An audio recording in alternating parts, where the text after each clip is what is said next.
We have like a team of 30 volunteers, and I'm actually the youngest, but I need to coordinate everyone. And my boss actually give me a lot of space. And even if I'm the youngest and like I did not really have any experience in like underground work with like post disaster relief, but they believe me a lot. So that's how, you feel that you have the ability to do something, and it's not restricted by your age, by your experience. So actually all the time I'm like so stressful and I wanted to cry. But then, like my supervisor is like providing me companion and guidance. She's like, you can do it, and just do it because you can do it. Just like some words of encouragement. So I'm able to like tell myself that, yeah, I can do it. It's okay. I can do it. I feel stressful at first, but like as days go by, everything went pretty well. Yeah, I think it went pretty well.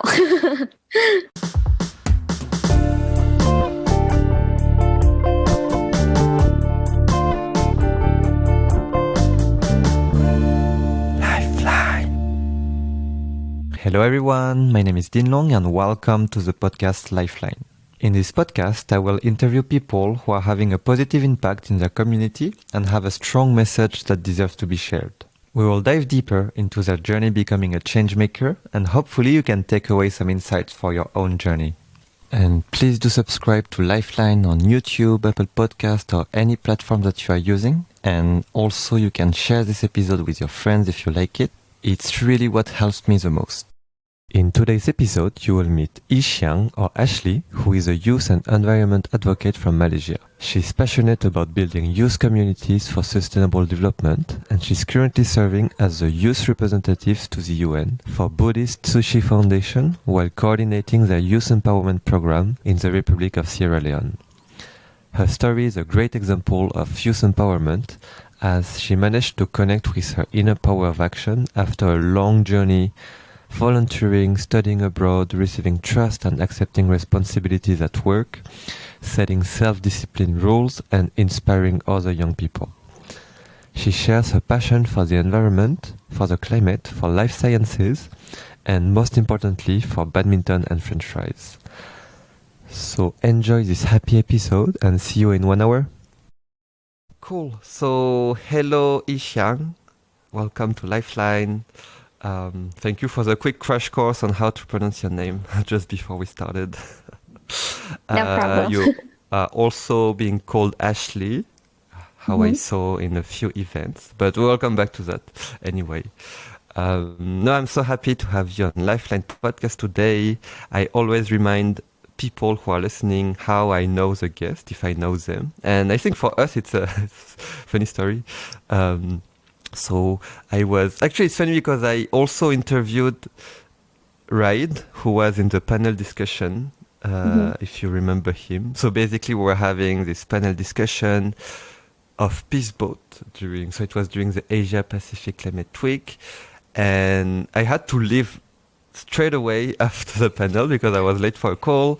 So I was super far away from the room, and yeah, I'm not sure, but you managed to chase me and my colleague, and you were like, hey, yeah, it was so cool, you're sharing. And actually, I really enjoyed because I really thought what I said was not really inspiring or pretty bad, actually. So I think it was good to have this, immediate feedback on the spot. That, okay, what I said, maybe it was not that bad if one person wants to contact me after. Yeah. So please continue to do that to Okay. speakers and everyone. You can do that as well. It's good for the speakers. We never know if what we said is good. Okay, so after this long introduction, maybe I'll invite you if you want to introduce yourself, who you are, where you are coming from, what do you do these days? Okay. So my name is Yee Siang, and usually people call me Ashley for my work because it's easier to like remember and pronounce. And I'm originally from Malaysia, but I'm actually now supposed to like base in New York in an international organization called Buddhist Tzu Chi Foundation. But I've been back to Malaysia since last August because of COVID, and not sure when will I go back to New York again. Yeah. And so I just graduated from college in life science 2 years ago. And I'm now also like pursuing my master degree in sustainable development management in Sangway University, Malaysia. So I'm currently working and studying at the same time. So for my work, I'm representing my organization at the UN, and I'm also managing the projects, the community development projects in West Africa, Sierra Leone, and mainly focus on women and youth empowerment and the post-disaster and post-Ebola recovery projects. Okay, thank you so much. There's so many things I want to come back on. Maybe the first thing, maybe just to contextualize everything, could you introduce a bit what are the mission and actions of Buddhist Tzu Chi Foundation? Okay, so the organization is actually founded on Buddhist principles, and we have like eight main missions to accomplish, which is like charity, medicine, education, and environmental protection and disaster relief.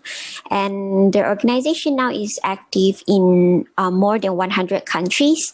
So we are active like in Malaysia, Indonesia, Thailand, Africa, and also Mexico.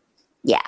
So like in Southeast Asia, it's actually very, very active because, you know, we have like a lot of disasters, refugees. So we are like working on that. Yeah. Okay. So, and yeah, I was just curious, like, so you said so with this organization, you do two things. You represent it at the UN. So we'll come back on that. I wonder what it means also. But you also manage a project in Sierra Leone. Yeah. So it's a bit random, no? Like, did you choose Sierra, or like, how did this happen? How did this happen? Actually, I was an intern in this organization before I graduate, and so after my graduation, I stay at the organization to work. And so there's like, I think it's just an opportunity. Like, there's a project that needs someone to manage it, to handle it, like a project coordinator. So I happened to like join the organization, and so my boss appointed me to help. Yeah, because actually our organization is pretty a Chinese speaking community, because it's like founded with a Chinese Dharma master, and also like 90%, I can say 90% or 80% of our volunteers are all Chinese speaking.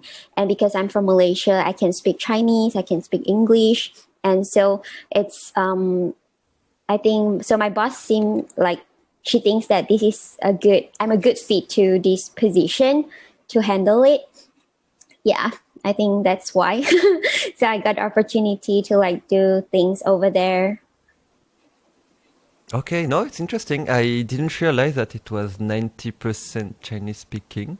So yeah, I think it's like 80 or 90. Okay. Yeah, right after we met, I think, so we met in Bangkok, and I think a few weeks later you were in Sierra Leone, so I didn't understand. Yes.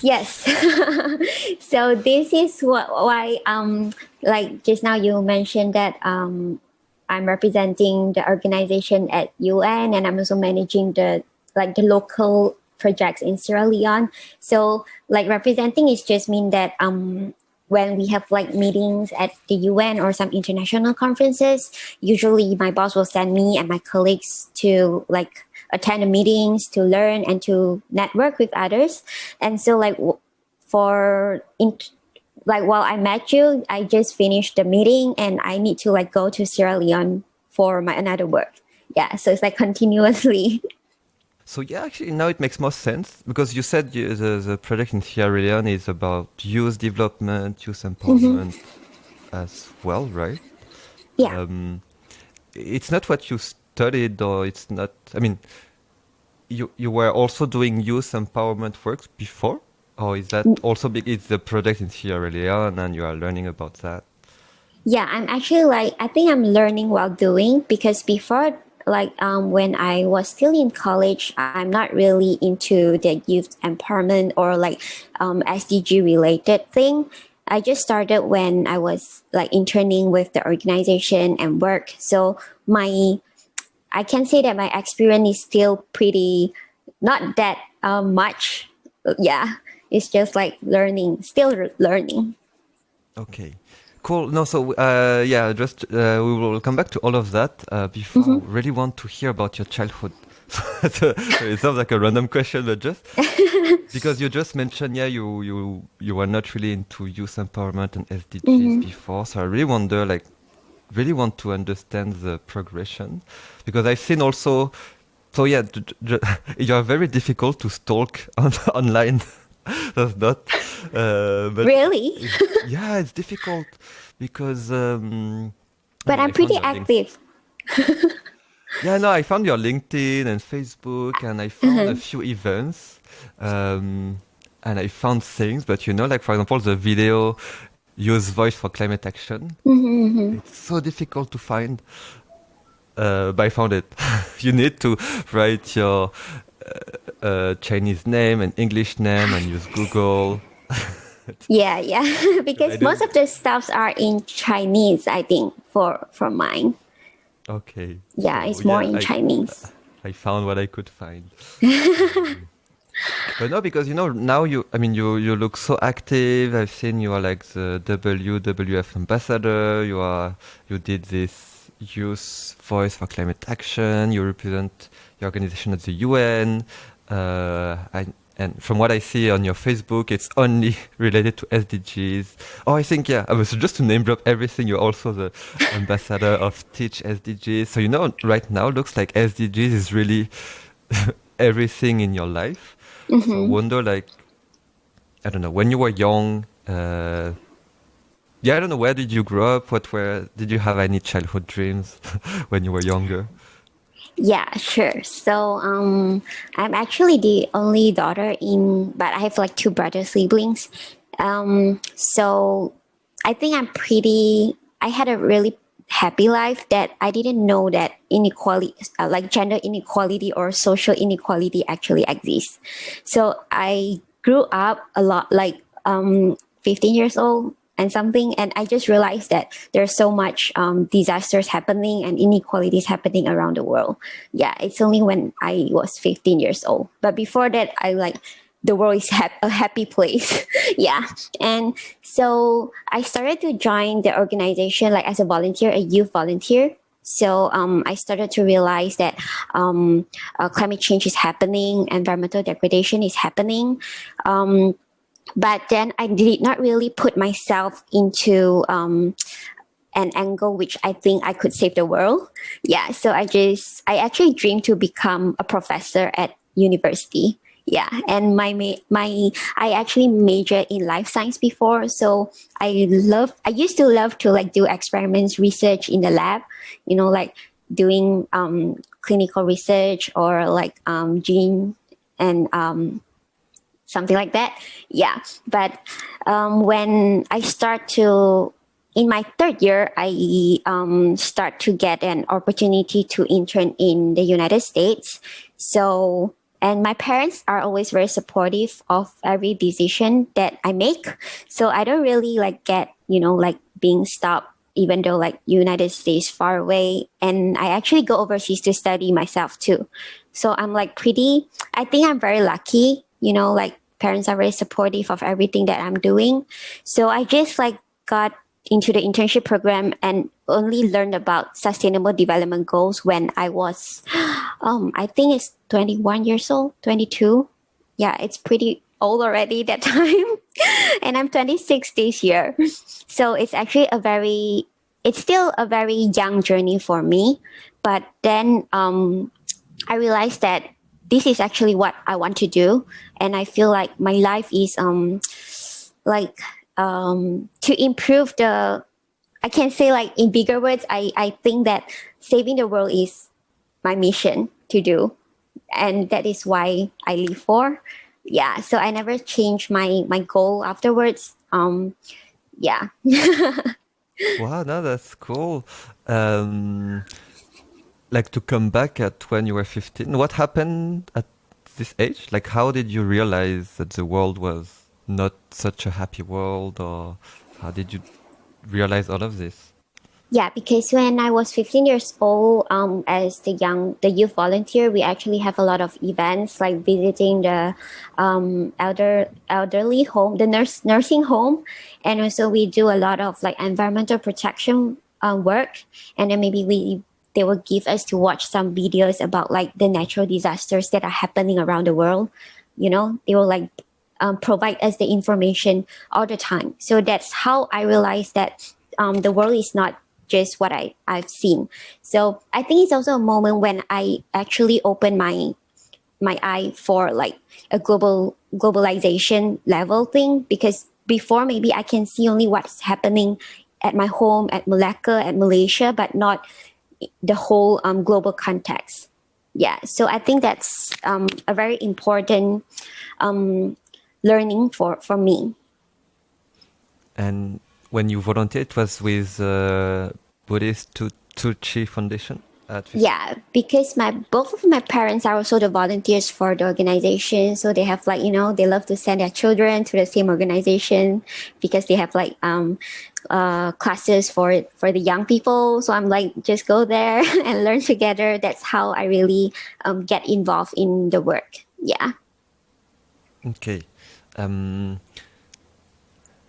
Yeah, I think it's nice to, because you said it's funny because you said, yeah, you started to understand these issues late. Started to get to know about SDGs late, but still way earlier than me, for example, and I think way earlier than many people. 15, I was not volunteering at all. I didn't know anything about social issues either. SDGs, I know SDGs in 2018. So 3 years after the SDGs. So yeah, no, I think it's still, I guess it's relative. But for me, yeah, it's impressive that you started volunteering at 15. But also in Lifeline, I've met people who started volunteering at 10. Yeah. Always, yeah, depends on the context. But for me, yeah, no, 15, good age to start. And you, because your family is Buddhist, right? That's why you, okay. Yeah. Yeah, I wonder. I wanted to ask this question later, but I'll just ask now. But do you? Because I've seen, I struggle so much with the name of the foundation, the Buddhist Tzu Chi Sushi. Foundation. Yeah. Correct.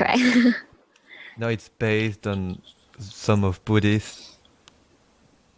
Uh, I'm very bad with Buddhism also, but with Buddhist Dharma, right? Yeah. No, Buddhist teaching. Correct. Okay, Buddhist teaching. So I wonder, like, to what extent do you think it also present in your daily life, like all the Okay. Buddhist precepts? So for me, I actually always say that I'm not really very, very familiar with the Dharma teaching of Buddhism, because I don't like really get into like very get into the teachings very deeply. But like through the organization, they actually always teach us to like do practically in your life. Like maybe you need to show your compassion and kindness to the others. And like Buddhists always promote like not to kill any animals.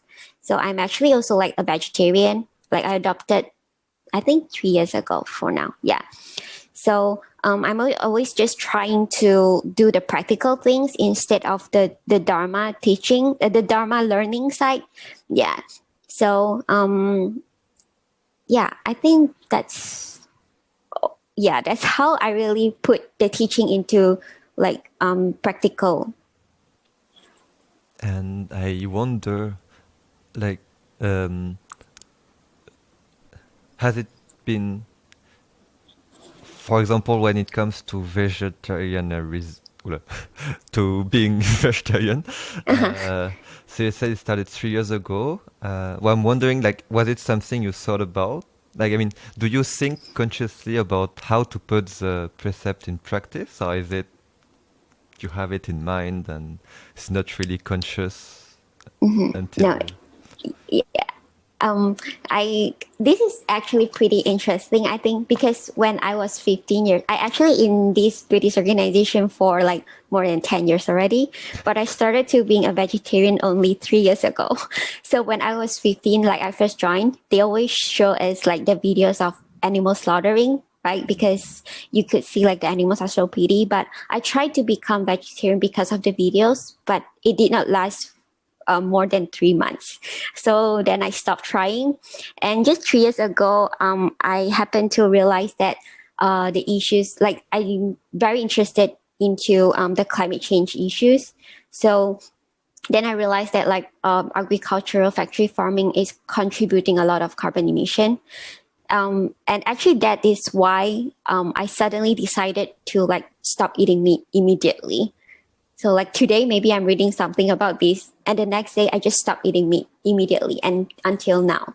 Yeah, so I think it's pretty amazing because like, everyone has like a different cause that would actually lead you to make a decision that will last. Because like, so the animal slaughtering is, I think it's obviously it's not my cause to not eat meat because I did not last it. Yeah, but this time I think I found like, the reason that I want to do this. No, it's super interesting.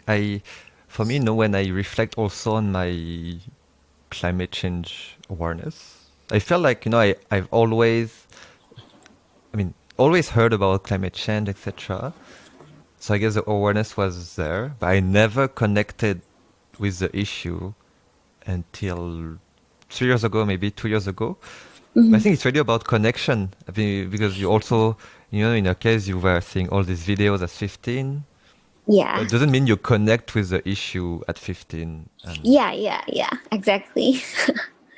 so, no, it's very interesting. I always reflect, how to, like, can we connect with all issues, or how can we make people connect with the issues they really care about? No, for me, that's such an important topic. And I also reflecting, so many issues. I think we're all aware of so many things, but we don't connect with so many things, and then we take action for even less things. So it's important to see where we connect. Yeah. Um, yeah. So you said you studied. So you were volunteering through high school, and then yeah. What made you choose to study life science? Yeah, life science. Um, because I think like in high school, I'm a very bio person. I love biology a lot. And I also like my favorite movie is Jurassic Park. That is the reason why I want to study life science because of like the gene modification thing. So I feel like it's a really fun thing to do. And that's why and I think the other reason is that I like the school that I'm going. It's actually the university founded by the organization. It's called Tzu Chi University. Yeah. And the school is in Taiwan. So I really like the school a lot because it's in the eastern part of Taiwan and it's like a very, it's not rural, but it's not the main city of the country. So, like you can get a fresh air, you can get a peaceful environment to study.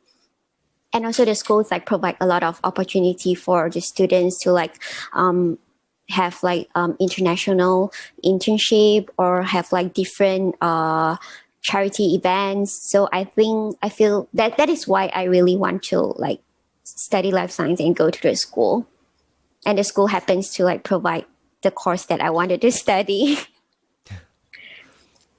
Is that a common thing for like volunteers of Tzu, Tucci to stay so long with the organization? I think most probably yes, because like most of the organization is like 55 years old this year, and most of the volunteers are like since the beginning or like have like 20 or 30 years of experience already. And they also like to send their children to the university or the college that the organization own. So I think it's pretty common. Yeah. So for like my parents, they're also in there for like more than 10 years. Yeah. Wow. What made you? Because it's interesting, like the funnel, if we take business terms, but you Mm-hmm. started as volunteer, and I guess you had more and more responsibilities, then you studied there, then you work there now. Um, what made you stick with Tucci Foundation? For me, I think it's the opportunities that I am able to gain in the organization. So like if I did not go to just school to study, maybe I will not get the opportunity to for the internship, then I will not be able to like have the chance to work in United States. So it's like a series of opportunities that are really connected. So I can feel that since I'm young, because like since I'm very young in the organization. Yeah, I feel like it's a place where I can like culture my how do you say, to develop culture my karmic affinity, and like once it's mature I can harvest the fruit something like that. And also the organization actually like my I think my mindset and like my principle is very aligned with what the organization teaches us. So like for example the Buddhist principles, and I think that's how I feel like the sense of somebodyness, in the organization. And I think that's why I'm like willing to stay in the organization. Yeah. There's another reason. It's because like most of the volunteers are actually very elderly. Like as I said, they are very old already, and they actually do not retire. Our oldest volunteers is like 100 something years old. Yeah. Yeah, it's and they are still working at the recycling stations, like doing the recycling work. So I'm always impressed with this kind of spirit, and I feel like it's our responsibility, like as a young people that is being, like I grew up in this organization. So I feel like I actually have the responsibility to reduce the burden and to inherit their responsibility. Yeah. Yeah, one point I found interesting is, so you said you were one of the youngest in the organization, right? Or No, no, no, no. I mean, like when okay, I was very young. Yeah, we have like okay, the youngest is like maybe baby or 3 to 5 years old. They okay. go to the recycling station as well. Yeah.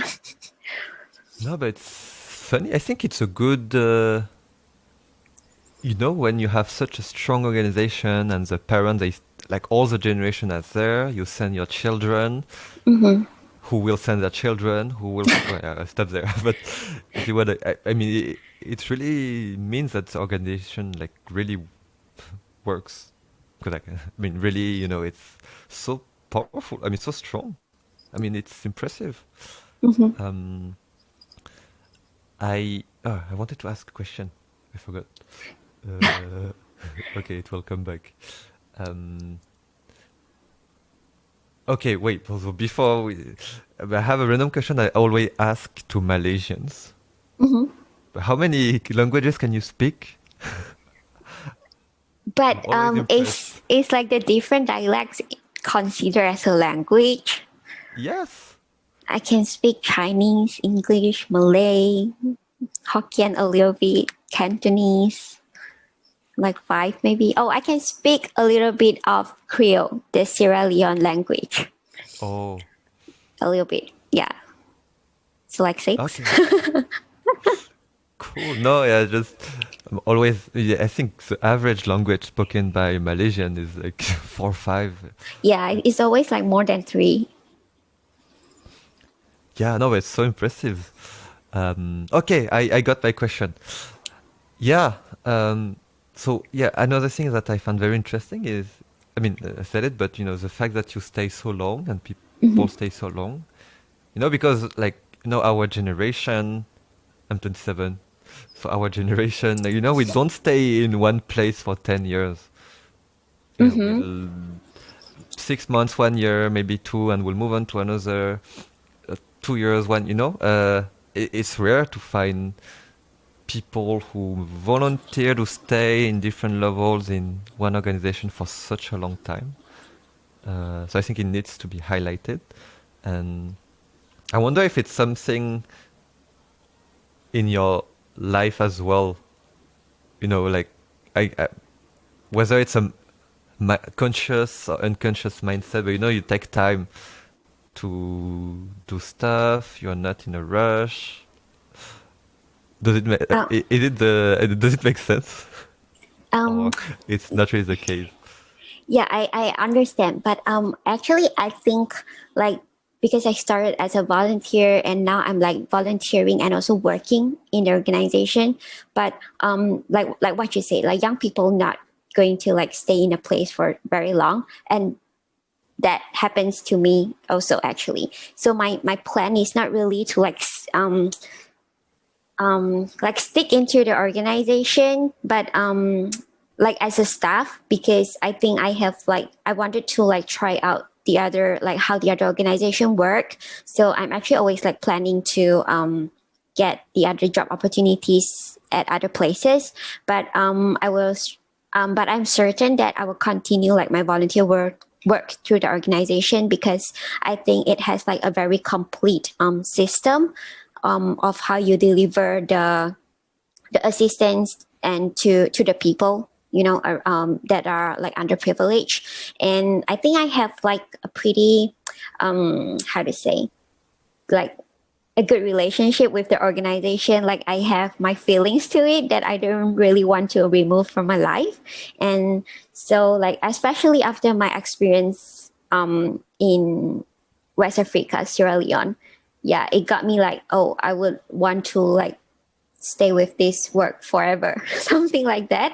Yeah. So I think you have like two aspects. So like one is like how do you want to like work, but I believe that and one is to like volunteer for me. So I think like my plan is actually to maybe to go other places to learn something new, because like when you are in a same organization for too long, sometimes you will think like you are unable to like go up a level again. It's like kind of stuck sometimes. Yeah. But I think it's also good for us like to go out to other organizations and learn the new things, which you are able to like come back to the organization and teach the new things to the current system. Yeah. Could you share your experience in Sierra Leone? Like what do you do? Like what is the program that you're managing? What's your role? Yeah. And also not beyond just the work, but like your experience there, the people, like how you feel there. Yeah, sure. So in Sierra Leone, we started with like post Ebola recovery. They have like very serious Ebola outbreak on 2015. So since then, we are like donating food items to the people over there, because they are like still not getting up on their own feet after the outbreak, because it really like, affects a lot. So I think the organization has been in Sierra Leone for 5 years now, and I've started on 2019. Yeah, and I've been there for twice, and it's like the most amazing experience that I ever had. Because the people over there are so friendly and are so kind. Like even though they did not have like a lot of things, but they are so contented. Yeah, that is like when you have like a comparison, that how lucky and how good the life you are having now. That's how I really feel like. So when I come back, I feel like, oh, I should have been more appreciative and more cherish of what I have. And also over there, I think it's because I really like there a lot, because like when I go there, we have like a team of 30 volunteers, and I'm actually the youngest, but I need to coordinate everyone, the whole trip, like the whole volunteer trip. And my boss actually give me a lot of space, and like give me a lot of space. Like even if I'm the youngest and like I did not really have any experience in like underground like underground work with like post disaster relief, something like that, but they believe me a lot. So that's how you feel that you have the ability to do something, and it's not restricted by your age, by your experience. And that's how I feel really good. And you're also able to learn a lot from the young people over there, because we work a lot with the young volunteers over there, and they show like so great that they want to learn, and they're so peaceful, so kind, and yeah, and the people are so friendly. I really like there a lot. I had a goal, like I wanted to stay in Sierra Leone when I got, like I'm not sure when, but I think I'm going there. More friendly than in Malaysia? More friend. I think maybe in different contexts, maybe. Yeah, somehow I think it's more friendly there. And yeah, like I think it's a super great point to say, like, your supervisor trusts you even if you're the youngest. And yeah, on this, like, what do you tell yourself when you arrive there, you have to coordinate all the volunteers in a sector that you don't know? What do you tell yourself at that point? Do you say, oh, I cannot make it, oh, I have to make it, oh, I'm so happy that he or she gives me this opportunity? So actually, before, I'm a very strict person to myself. Like I have high standards on myself. So, but I know that I can do it, but at the same time, I always like having like self-doubt. So, actually all the time I'm like so stressful and I wanted to cry, but then I will, like my supervisor is like providing me, companion and, guidance. She's like, you can do it, and just do it because you can do it. Just like some words of encouragement. So I'm able to like tell myself that, yeah, I can do it. It's okay. I can do it. But not that I'm very happy that, I'm able to like control these people. Yeah. But instead I feel stressful at first, but like as days go by, everything is like went pretty well. Yeah. Cool. And No, one thing, I because, oh, sorry, sorry. go ahead. No, go. And yeah, one thing that is stressful is because these volunteers are actually very experienced in like disaster relief, and I'm like zero experience. So sometimes you are afraid that, oh, will these people like judge you, like judge your decision, like doesn't want to hear you, listen to your like doesn't want to listen to you, but it does not happen. So it also kind of gives me another encouragement, like I can do it, like things will go well. Yeah. And it went well, I guess. Yeah, I think it went pretty well. Yeah, I mean, for me, it's a very important point because, okay, so if we speak about Movers program, because it's something very important for me, for Linka, and for everyone in our team. It's Mm-hmm. how do you give the opportunity and chance for young people to, take more responsibility and be the one who are accountable, how to say, like there's two reasons why it's not Linka and me facilitating Movers workshops. The first one is, if we had to facilitate 200 workshops in 1 year, we will die. So we cannot do Yeah. that. Technically impossible. The Mm-hmm. second thing is, because we want young people to be the one who, step up on the spotlight, and that they change the mindset from, okay, I'm a participant, to, okay, I'm the one actually who can inspire other young people. And I think it's an important, epiphany that the sooner you get it, the better it is for the rest of your life. Yeah. Me, I got that very late. So that's why I want people to have it as early as possible. Yeah, and so I wanted to come back also on this very, I love it. But you said you are very strict with yourself. Yeah. Yeah, what does that mean? Like I'm having like really high standards of myself. Like I want my things to, like if I want to do it, I will make sure that I do it well. Like I don't like if I do it and it's like just a 50 marks of the result. Yeah, I don't like it that way. I want like it's how to say, it has quality. Yeah, so I'm like pretty strict to myself in terms of like I don't want me to like learn only one thing. I hope that I'm capable of a lot of things.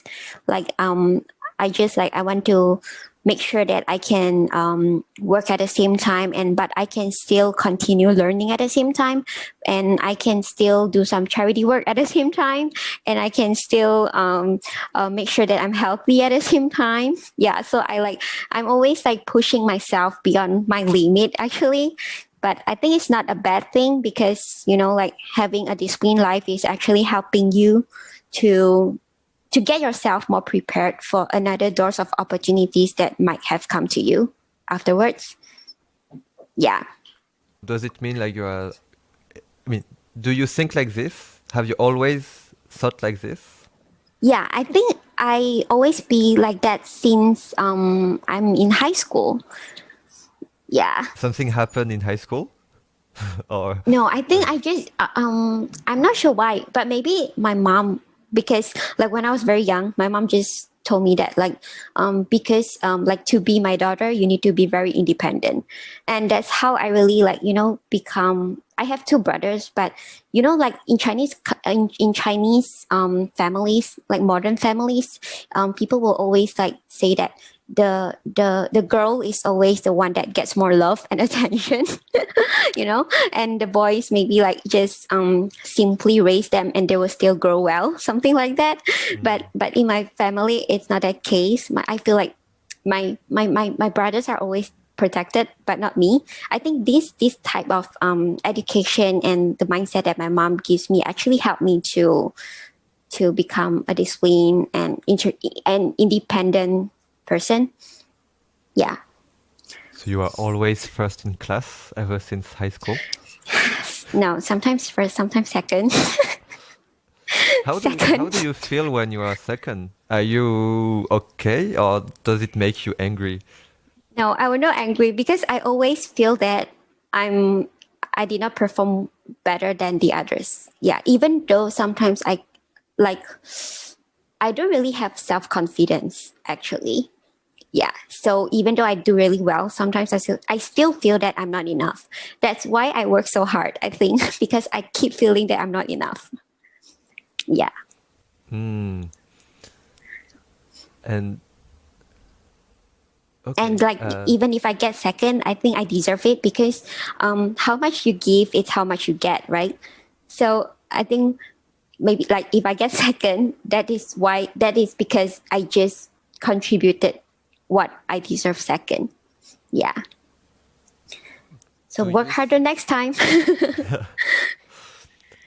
do you is it because you always know that you gave the best of what you could, Yeah, I think and then most you of are, the time.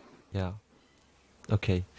Because yeah, I can see two scenarios. Like one, you arrive second, but you gave everything, so no regrets. But one, you arrive second, but you were too lazy to study.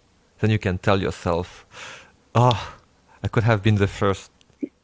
No, I would not tell myself like I could have been the first. I'm like, yeah, you deserve this, yo.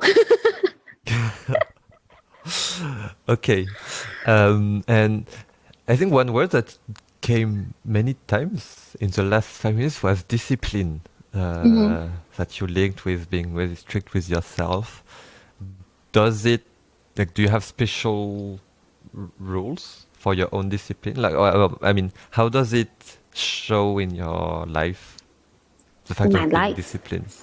Um, I think I'm a very punctual person. I don't like being late or like like in most like when I came back to Malaysia this time, I'm so frustrated because like when they say like, oh, we are having a meeting at 7 p.m., but it's the time when everyone started to depart from their house. It's like so weird. So I actually get used to it when I was still in Malaysia, but um that is my habit to be punctual. I like people to be punctual as well. It's like kind of a discipline, but so like this time come back, I can feel like, oh, I'm so frustrated of this. Yeah, but I don't want to be like everyone else, so I did not change this habit because I think it's a very good discipline. And I also like my work. It's very organized. Like make sure that I submitted my work before deadline. Yeah, something So like you that. don't have, you are not the type of person with like 100 tabs. Not true. I always have like a lot of tabs. Sometimes I will Even you. close it. Yeah, sometimes I'll close it accidentally. Yeah, because I have a very bad habit. I'm also always like multitasking. Yeah. Does it fit with being disciplined, multitasking? In terms of like I want to get everything done, I think it's good. In terms of want to like really focus on one thing, it's not good. Yeah, I'm still trying to change this habit. I think it's because of the problem that, I wanted to do everything. It's a big issue. How do you try to fight multitasking? Because I think it's the problem of everyone. Yeah, especially the young people, right? Yeah. Yeah, I would like force myself. Like for example, just now I have like a meeting with my professor, and then like when he's speaking, I will feel like I should go to Instagram to look something on climate change or anything that I would like to see. Then I will like, okay, you should not do this. You should just listen to him. So I will like force myself, keep telling myself, like not to do it. Do you use like apps or stuff like this? Like apps for me to what? To focus? Oh no, I did not use that. Do you know a forest? Yeah. Forest app, right? I have many friends use it. I tried it I even paid for the app. Oh, 'Cause I was is it so working? desperate. I when you really when you do it, it's working actually. Because I think it depends on the way you are multitasking. Me, it's usually I work and my phone. I just for no reason I just take my phone and and then there's always notification. Or I want to like I'm doing something on I don't know gender and I'm like I wanted to read this article Yeah. on climate change, so I take my phone and then I get completely lost. But with forest, you take your phone, there is a tree being planted. Oh, I don't want to break the tree, so you just put back your phone, you feel ashamed, and so you continue working on Oh, gender. maybe I should try that. So yeah, it's one way I found. I also used to try to use the Pomodoro technique. Oh, If is it the tomato clock thing? yes, I use that for my like work as well, but it doesn't stop me to multitasking between my oh, tabs. and beyond that, do you have like do you set rules for yourself, or do you have like any routine to be more Set disciplined? rules for myself. I think yes. Like like I'm a very environmental concerned person. So like like we have like movement control order in Malaysia now, which we cannot eat out, but you could take away the food. So I will always make sure that I bring my own containers, my cups, my everything. So if the shop does not allow me to use it, I will not buy it. I will eat other stuff instead, no matter how big my craving is. Yeah, this is like one of the rules that I give it to myself. Like no matter what, I should not use any plastic. Yeah, this is like one of the examples. Do you have other rules? Other rules. Let me think. I think not really. Sometimes I don't know. I don't think so. Sometimes I'm pretty. I need to see what matter is it. Sometimes I can be very loose on myself as well. Like maybe if I will not force myself to work out. If I'm lazy, I will just skip it. So I need to. It depends on what thing. Yeah. Is there? No, it's interesting that you said that because I guess because it means workout is not the priority, right? But do you have things that if you plan them, it comes before everything else? Oh, you mean like when things go differently with my plan?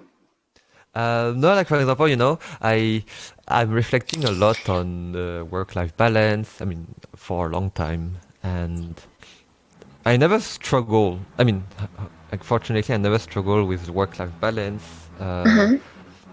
because I have activities that happen Y- to happen, well, that that are like happening every week at the same time. And for me, it's activities that I will never cancel, and it forces me. For example, I play badminton every Monday, 7 to Oh, 9 p.m. yeah. And I know it's activity I will never, ever, ever cancel, not go to because I care about badminton. And it's not only because it's sports, etc., because I just want to play, because I enjoy it. But then, it forces me, okay, to stop work on Monday at 6, go back home, take my stuff, go there. Which sounds, I mean, very logic, very simple. But when you think Hmm. a bit deeper about it, I mean, I could even say on Monday, okay, 6, no, I still have work to do, I cancel. But for me, that's the beginning of the end, let's say. But of course, it's not the same with every activity. I know badminton, I will never cancel, but there are so many things I will say, oh yeah, no, this is not a problem. I can feel you. I actually play badminton every week too. And that's also one of the things that I would never cancel. Oh, Yeah. cool. Yeah, but because of like the movement restriction order now, so I haven't played like in a month or so. But usually I play like 3 to 4 times per week, mostly nighttime. Yeah, 3 to 4 so times a week. Wow. yeah, like almost, yeah, we are like skipping one day or we doing like continuously every day, and each time's like 2 hours, and it's like the thing that I couldn't skip as well. You Yeah, must have a great level, no? but I'm not really good at playing, but I just enjoy it, like with your friends, and you can like practice your skill and have fun. Okay, wow, cool. Well, 4 times a week is a lot. Yeah. No, I used to play 2 to 3 times a week in badminton in Bangkok. Uh-huh. Then in Paris it's impossible to play, so 0 times There's a no week. badminton court in Paris. So actually, in Europe, France is actually a good country for badminton because it's Uh-huh. part of high school curriculum. So Oh, everyone knows a bit how to play, but yeah. badminton is seen as a beach sport where Mm-hmm. you don't Beach move, sport. and you just do this and you don't move, and so people don't really consider it as a sport when you don't know it. Oh, So that's the first interesting. thing. And I think the second thing is, what I love about Asia and badminton, there is a culture you can just show up, play play 2 hours and come Yeah. back if you want the next week. Mm-hmm. But in France, the culture is more you need to join a club, pay a fee for 1 year to be part of the club, and Oh, go there every week if possible. yeah. But you cannot show up, 1 month and not show up, otherwise Mm. you're kicked out. You And need you to need to keep it pay like for the whole routine, year. right? Mm. Exactly. So yeah, I think no. Anyway, that was a badminton. Yeah, it's a privilege in Asian Yeah, countries. I wanted to. Yeah, no, come back a bit on climate change also because I think we mentioned it a bit briefly, and we spoke a lot about Tzu Chi Foundation. Yeah. Uh, no, I think yeah, you said one of the key questions, as I mentioned, these days is how to make more people connected to climate change. And I think there's so many consequences that you just need to find the right consequence with the right person. But in Yeah. your case, it's interesting. You said, I mean, you mentioned about greenhouse gas emissions. So yeah, I'm wondering like how did you connect with climate change 3 years ago? Like, what was how did that happen? How did that happen? Like, Yeah, like what do you remember the moment where you told yourself, "Oh, climate change is big thing. I can do something." Yeah, because I think we actually heard a lot about the solutions to like at individual level that could help to combat climate change. But I think oftentimes we keep repeating the solution. Like we educate on others on like how to help to reduce greenhouse gases emission. But usually it's very less likely for us ourselves who raise awareness that actually do the action. Yeah, so that's how, like, I don't want to be like I'm spreading this information, I'm telling about this knowledge, but I myself did not do it. Yeah, it's not persuasive then. So that's how like I become like I wanted to change my lifestyle, and I want to make sure that what I advocate is what I'm doing in my life. Yeah, I think this is like one important concept, and that's why I can like make the decision. Okay, so it all started because, but like even before that, why did why did you want people to know more about climate change? Oh, what did I? Okay, I think it's because of like like when you read a lot of the information, you really know that the Earth is really going to be uninhabitable in the next decade or so, and so and also like there are like more and more disasters that are happening, and I just feel like I don't really actually know what is the cause that makes me think that this is so important, that I just suddenly feel that this is so important, if you know what I mean. Yeah, I just feel like, the environment, the earth, the mother earth is like everything that supports us. So if the environment is like break down, everything is going to break down too. And like all the disasters that are happening and all the signs that are talking about it, and the facts and figures, everything. So I really like read them and believe them, and I actually always aware that, like, like many people will say that your single action will not contribute anything good because it's not enough. But I will always like ignore this. I will feel like if I've already done my part, but it still happened, then it's meant to be happen.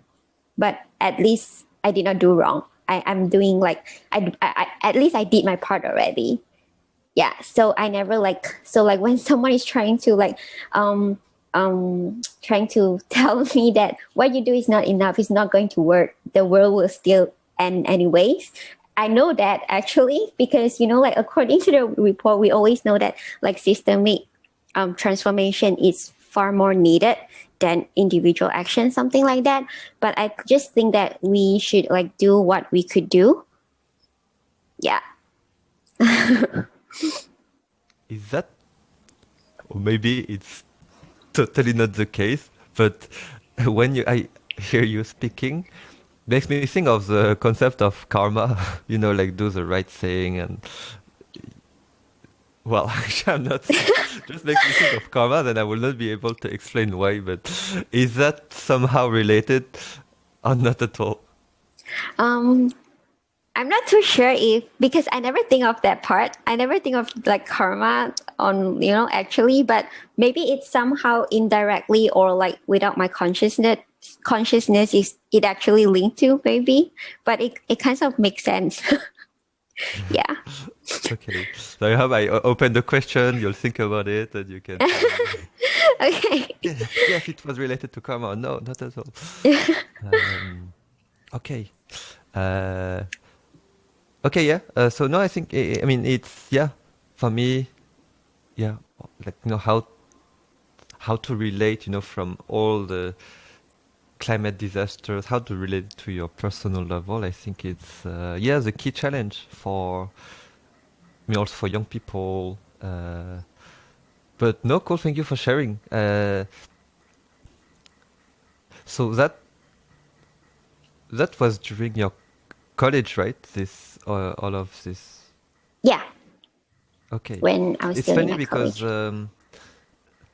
I mean going back a bit, but it's funny because just talking you, I saw everything about climate change, WWF, and then I I scrolled all your LinkedIn profile and I saw that you co-authored a research paper called Novel Ice Genes Systematically Discovered Through an Integrated Analysis of Mouse Transcriptomes and Phenome. Yeah, And I was that like, was I part didn't of my research. understand anything of this That paper. that was my part. That was my research. My research work during my college time. Because like in my college, I actually like participated in the research thing.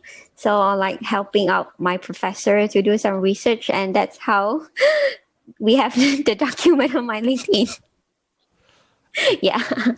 Is your work still related to research? I see that you... No, not at Okay. all. Or to Yeah. life So like science? yeah, my work in what my bachelor degree was is like totally unrelated now. Okay.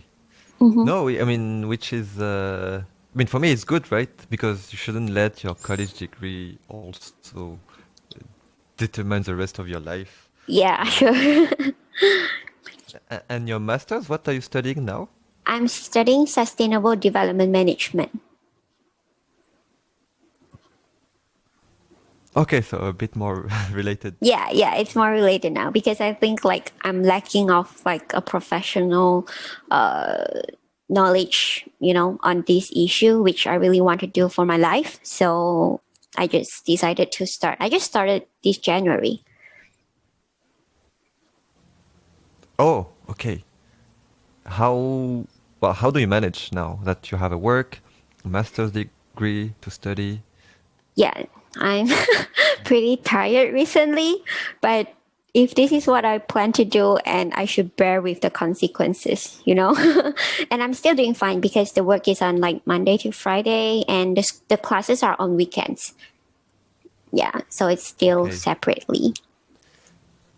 Yeah, so you said that you consider yourself that you don't have enough like professional knowledge on Hmm. sustainable development. So yeah, I'm wondering like where do you see yourself in 2030, the end of the SDGs? Me, actually, I'm not so sure about it, but because I'm not sure like what can I do more, but for now, my plan is to like educate more young people on sustainable development and on climate change and environmental degradation. So I think I will still go towards the direction, but maybe 10 to 20 years from now, like I hope that I am like creating some important changes in the community that I care about. Like for example, like in Malacca now, maybe I'm trying to raise awareness on SDG and environmental degradation, because the young people in here are not really care about this. They don't really have like much knowledge on or give many attention to it, which I really want to change. But I understand that this is a very long progress to go. So like I hope that maybe in 10 or 20 years time, we can see like everyone here is know all about this. And I also hope that like so West Africa, the Sierra Leone is one of my important goal. I also hope that maybe I could do something over there, like could really help the community there to like improve their life. Yeah. Hopefully 20 years later I'm in Sierra Leone already. Okay. So in 10 years, all of Malacca, they know about SDGs and climate change. In 20 years, you're in Sierra Leone. Okay, good plan.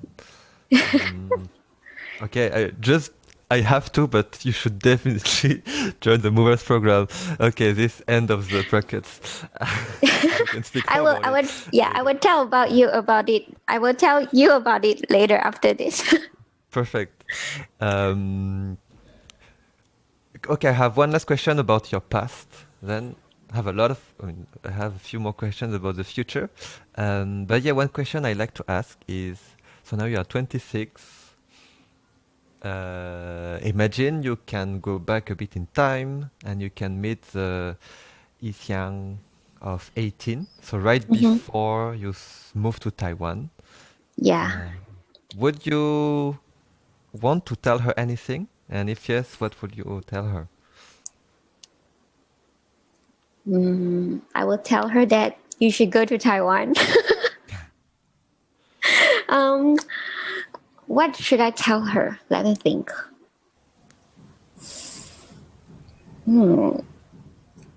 I never think about it before, because I feel like from 18 years old onwards, I never feel regret of any decision that I've made. Because, like if you lose something, like, for example, like when I should have graduated in 2018, but because of like some school system thing, I graduated on 2019. And during that time, I was really angry. But then I keep telling myself that whatever happened, there must be some reason to it. So I usually will not be like too mad or like regret about it. And it really gave me another opportunities 2 years later. Like for example, I study now, but they're asking that if you graduated within last 2 years, you're able to get a scholarship.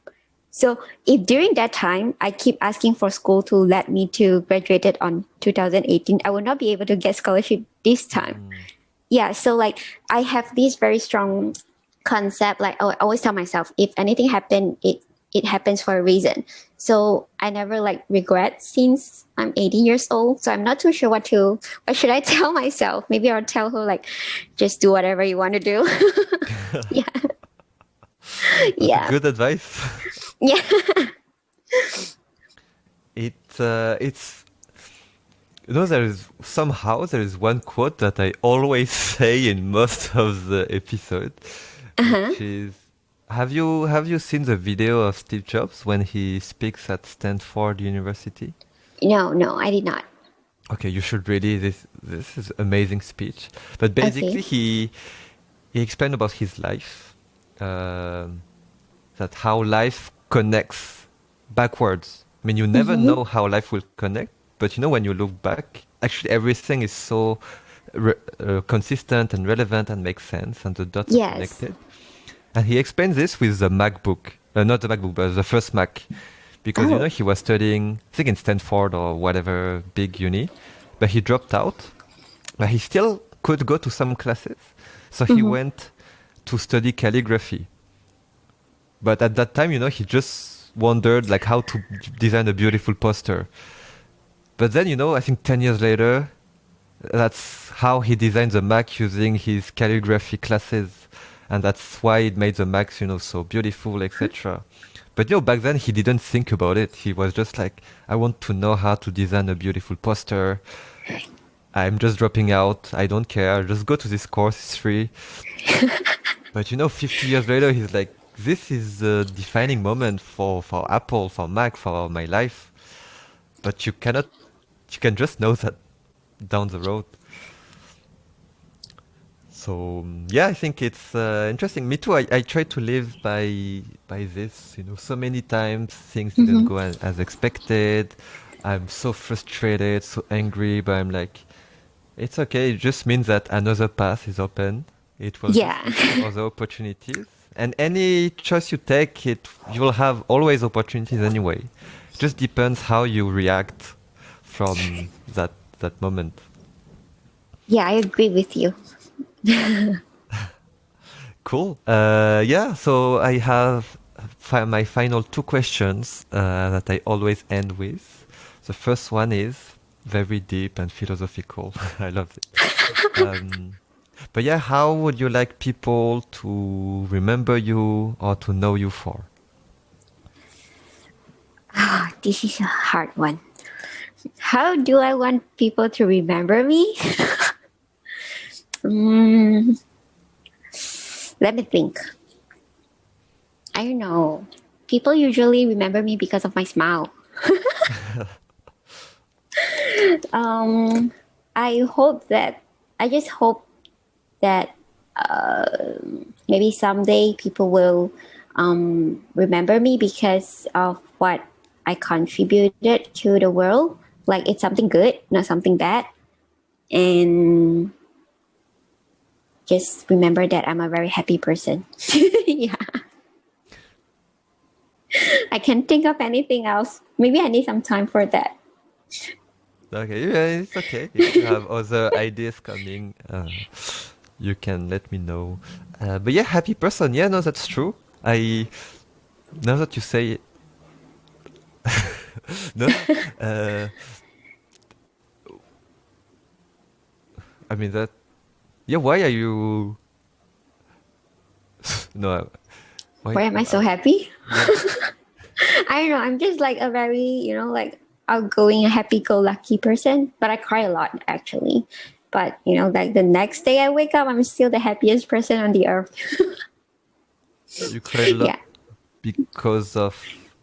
I like maybe sometimes I have stress or I have like frustration, I have disappointment.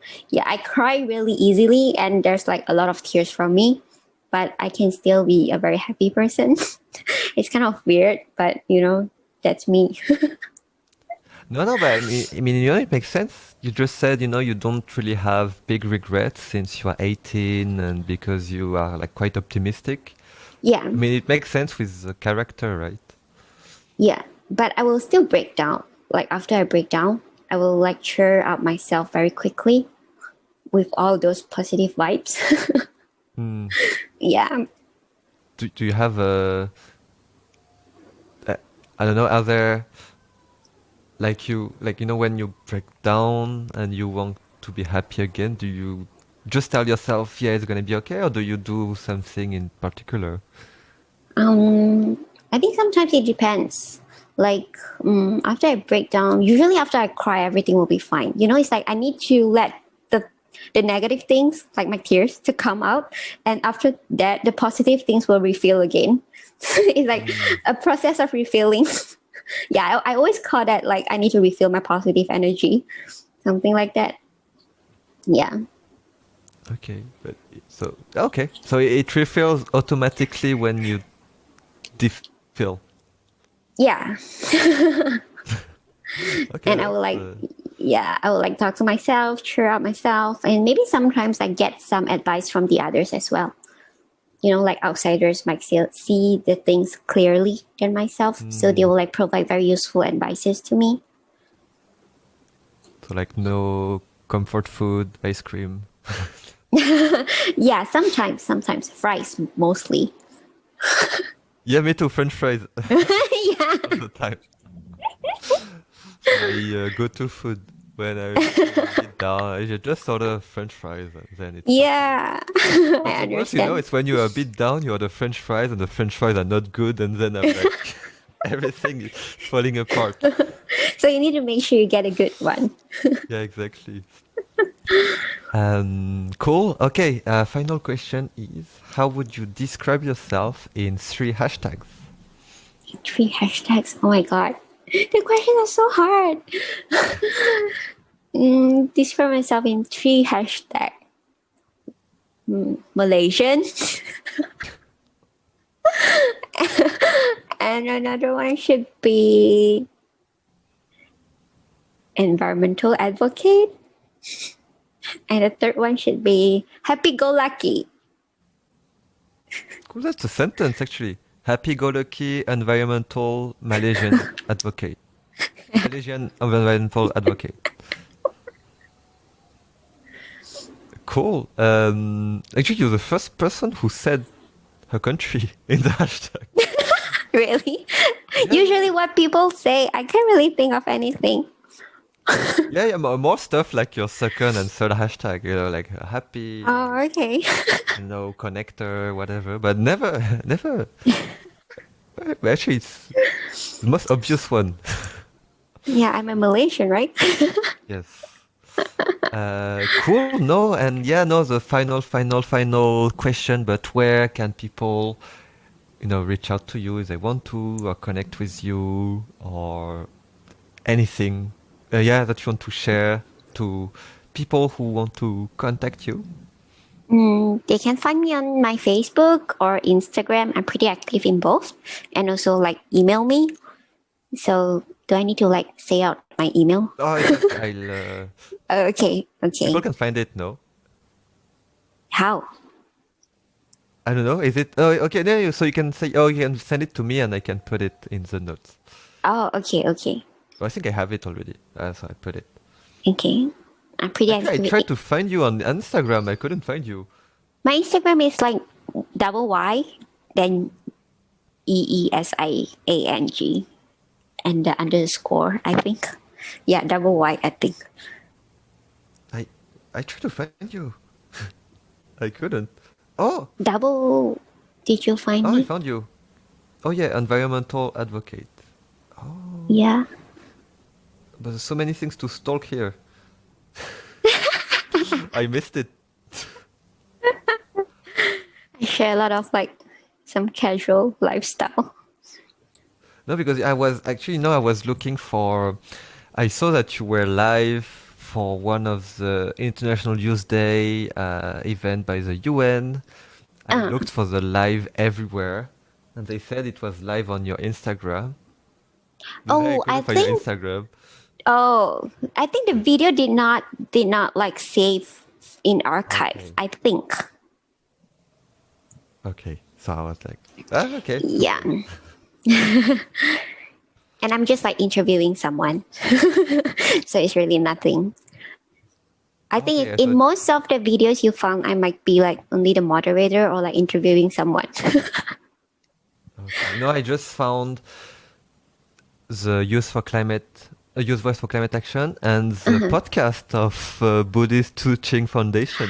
Oh yeah, that one is like the internal sharing to the other like the young volunteers in the organization. Yes, and Din Long. And okay. Oh, you listen to it? Yeah. Oh, okay. Wow. Cool. No, thank you so much. Xie xie, Goi sai. Oh. Merci Right? beaucoup. Merci beaucoup. No, that was such a great episode. So happy to connect back with you. And yeah, everyone, send her email just to say how awesome she is and happy she is. And yeah, no, thank you so much. Thank you. Thank you so much for having me.